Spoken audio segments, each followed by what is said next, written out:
Hello, কেমন আছো তোমরা সবাই? সেদিন না একটা ইয়াম্মি বাটার চিকেন বানিয়েছিলাম। চলো তোমাদের সাথে রেসিপিটা শেয়ার করি।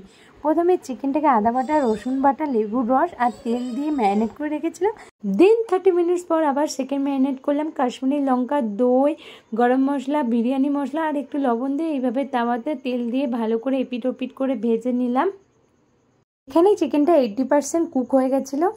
দেন এবার গ্রেভিটাকে রেডি করে নেবো। কড়াইতে দিয়ে দিলাম একটু তেল, তারপর দিলাম 2টো টমেটো, একটা পেঁয়াজ আর কয়েকটা কাজু বাদাম।